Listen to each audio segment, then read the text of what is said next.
বাংলাদেশের বর্তমান প্রধানমন্ত্রী তারেক রহমানের কন্যা জাইমা রহমানকে ঘিরে সামাজিক যোগাযোগ মাধ্যমে শুরু হয়েছে তীব্র আলোচনা ও সমালোচনা। সম্প্রতি একটি ভিডিও সামাজিক মাধ্যমে ছড়িয়ে পড়েছে, যেখানে এক নারীকে নাইট ক্লাবে নাচতে দেখা যাচ্ছে, যা অনেকেই জাইমা রহমানের বলে দাবি করছেন। ওই তারেক রহমানের মেয়ের একটা ভিডিও বের হয়েছে, সেই ভিডিও দিয়ে তারপরে এক জায়গায় দেখলাম লিখেছে যে ওদের শেখ পরিবারের মেয়েরা নাকি বিশাল আকারের সম্মানিত, তারা নাকি জীবনে। তোদের শেখ পরিবারের একটার জামাই হইল গিয়া ইহুদি, একটার বউ খ্রিস্টান, একটার যায় আকাম কুকাম করিস ইন্ডিয়াতে, তোদের তো বাংলাদেশে কিছুই নাই। আসসালামু আলাইকুম।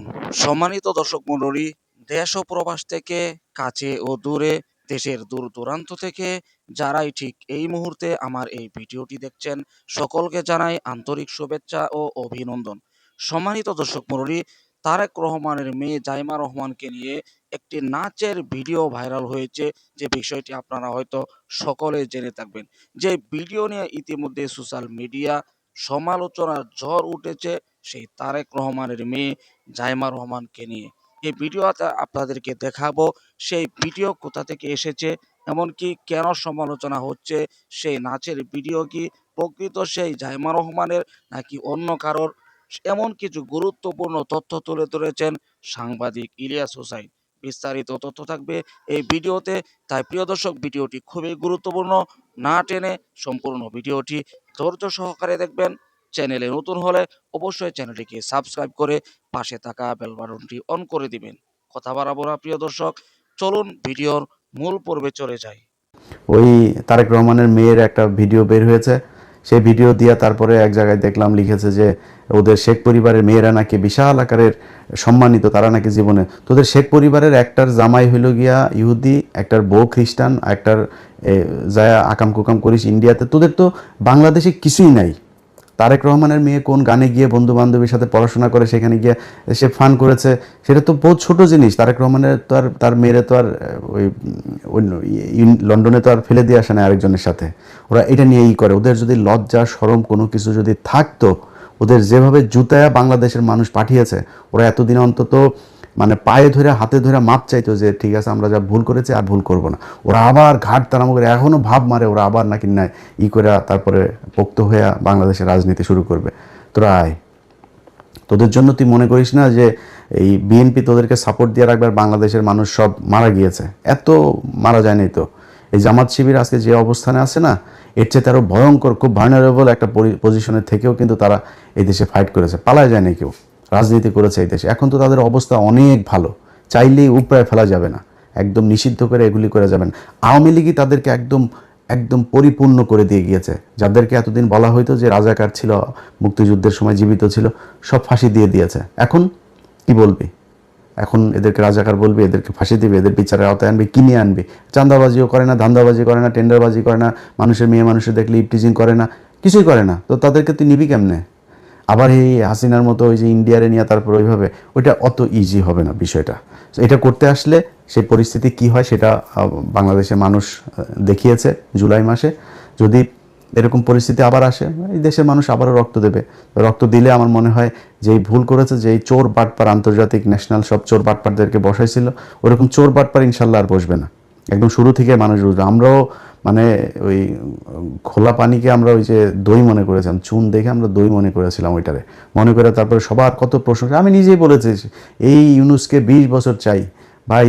প্রতিটা উপদেশটা চুরি করতে করতে দেশটার একদম ধ্বংস করে দিয়ে গিয়েছে। তো এই ধ্বংসস্তূপ থেকে তারেক রহমান টেনে উঠাবে, এটাই বিশ্বাস। মন্ত্রিপরিষদ নিশ্চয়ই উইদিন 6 মান্থ বা 1 বছরের মধ্যে এটার পরিপূর্ণ একটা হবে। নিশ্চয়ই তারেক রহমান সেই জায়গায় নিয়ে আসবে। আর ভাই, আপনারা যারা মন্ত্রী টন্ত্রী এমপি টেমপি আছেন, চুরি করার সুযোগ পাবেন, কিন্তু দেশের একদম ওই দেউলিয়া বানায় তারপরে যদি চুরি করতে যান তাহলে কিন্তু সমস্যা হবে। রিজার্ভ কত? ডক্টর ইউনুস তো তেনা তুনা পেঁচায়া, আকুর বিল বাকি, আদানির বিল বাকি, বিশ্বব্যাংকের বাকি, কিস্তি বাকি, IMF-এর কিস্তি বাকি, বিভিন্ন বাকিটা কী করে শেষের দিকে এসে আমরা $29 বিলিয়ন রেখে গেলাম। এই $29 বিলিয়ন ভাই, এই রোজার পরই অবস্থাটা দেখেন না। অলরেডি ডলারের দাম ঊর্ধ্বমুখী। আজকে জ্যাকসন আইটি গিয়েছিলাম, দেখলাম যে আমি গত 3-4 দিন আগে জ্যাকসন আইটি গিয়ে দেখলাম কত যেন আজকে তার চাইতে 1 টাকা বেশি। তো ডলারের দাম বেড়ে যাচ্ছে। তারপরে জিনিসপত্রের দাম, এখন এই যে রমজান এসেছে, জিনিসপত্রের দাম বাড়ানো, নানান চ্যালেঞ্জ সরকারের হাতে। তো এই যে জায়গাগুলো, আপনারা এমনিতেই তো ভাই অস্থিরতার মধ্যে থাকবেন, তার উপরে এসে আবার এখন রাজনৈতিক যে বিরোধী দলটা আপনাকে সহযোগিতা করতে যাচ্ছে, সেই বিরোধী দলটাকে আপনি খোঁচায় খোঁচায় খোঁচায় খোঁচায় আবার সেই 71-72 হিসেবে 71-72 এই ট্যাবলেট বাংলাদেশে মানুষ আর খাবে না। আপনার ওই যে ইয়েতে 32 নাম্বার ভেঙে দেওয়া হয়েছে না, এই 32 নাম্বার আবার ওইখানে ওইটার করেন, যেহেতু আওয়ামী লীগের অফিস টফিস খুলে দিচ্ছেন, তো 32 নাম্বার আবারও মেরামত করেন, আবারও ভাঙা হবে, এটা নিয়ে কোনো ডাউট নাই। এইভাবে আপনারা যদি নাকি আওয়ামী লীগকে রিহ্যাবিলিটেট করতে চান, করতে পারেন, করে যান, দেখেন কতটুকু আওয়ামী লীগ আর আপনারা সব এক হইয়া তারপরেও জামাতের সাথে 5 বছর পরে লাগতে আইসেন, দেখেন তারপরে জামাতের ভোট কত আছে আর আপনাদের দুইটারে মিলায় ভোট কত আছে। তো যারে জুতা দিয়ে পেটাইলেও যার লজ্জা হয় না, তারে তো আর থাপড়ায় লাভ নাই, তাই না? তো জুতা দিয়ে পেটাইছে আওয়ামী লীগ, তারপরে আওয়ামী লীগই ভালো, আওয়ামী লীগের লোকজনের আপনাদের এত প্রীতি আওয়ামী লীগের সাথে, তো করেন, সমস্যা কোথায়? আপনারা চালাইতে থাকেন আওয়ামী লীগের নিয়ে, মানুষ এগুলি দেখছে। আপনি যদি মানুষের মাইন্ড রিড করতে না পারেন, তাহলে এই আওয়ামী লীগের যে অবস্থা হয়েছে, আপনাদের অবস্থা ঠিক ওরকমই হবে। আপনারা আওয়ামী লীগ এবং এই ইন্ডিয়ার আজকে এই জুলাই আন্দোলনের একদম মূল এজেন্ডা ছিল হচ্ছে এই দুইটা, যে আওয়ামী লীগ ইন্ডিয়া, এই দুইটার ব্যাপারে মানুষ এত পরিমাণে খেপেছিল, সেই দুইটারই আপনারা বিশাল প্রীতি দেখাইতে যাচ্ছেন।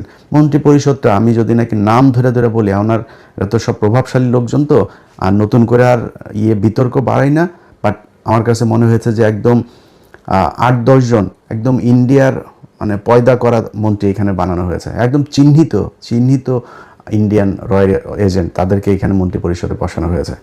সো সেই মানুষগুলিকে নিয়ে আপনারা বাংলাদেশে মানুষের সাথে তামাশা করলেন, জুলাই সনদই করলেন না, করতে থাকেন, সমস্যা নাই। এই পৃথিবী শুধু 5 বছরের জন্য না। আজকে আপনারা যেই চেয়ারে বসে আছেন, এই চেয়ারে আপনাদের চেয়ে বহু প্রতাপশালী শেখ মুজিব ছিল, বহু প্রতাপশালী শেখ হাসিনা ছিল, আজকে তাদের অবস্থা কোথায়? শেখ হাসিনার দিন কাটে এখন, আগে 2-1 বোতল খাইতো, এখন মনে হয় 8-10 বোতল ফেন্সিডিল খায় তার দিন কাটে। বুঝতে পেরেছেন তারেক রহমানের মেয়ে জাইমা রহমানকে নিয়ে যে সমালোচনার ঝড় উঠেছে, যে একটি নাচের ভিডিও নিয়ে, সে বিষয়ে বিস্তারিত তথ্য তুলে ধরেছেন সাংবাদিক ইলিয়াস হোসেন। প্রিয় দর্শক, আপনারা জানেন সাংবাদিক ইলিয়াস হোসেনের যুক্তি তর্ক সবসময় সত্য হয়, এমনকি প্রকৃতভাবে গণ্য হয়, যেহেতু তিনি এই বিষয়টাকে যে চোখে দেখেছেন, সাধারণ একটি বিষয়। কারণ বর্তমান সময়ে এসে, বর্তমান যুগে এসে একটি ভিডিও, এমনকি যে কোনো অনুষ্ঠানেই এমন নাচতে পারে, আর সেই নাচার ভিডিও নিয়ে এভাবে সমালোচনা করা উচিত হয়নি, এমন বিষয়ে কিন্তু তুলে ধরেছেন সাংবাদিক ইলিয়াস হোসেন। প্রিয় দর্শক, বিস্তারিত ভিডিওতে দেখেছেন, অবশ্যই ভিডিও সম্পর্কে আপনার কোন মতামত থাকলে আপনার মূল্যবান মতামতগুলো কমেন্টে জানিয়ে দিবেন, এমনকি এই ভিডিওটি শেয়ার করে সকলের মাঝে ছড়িয়ে দিবেন। প্রিয় দর্শক, আজকের মতো এখানে শেষ করছি। ভালো থাকুন, সুস্থ থাকুন, আবারও দেখা হচ্ছে পরবর্তী ভিডিওতে।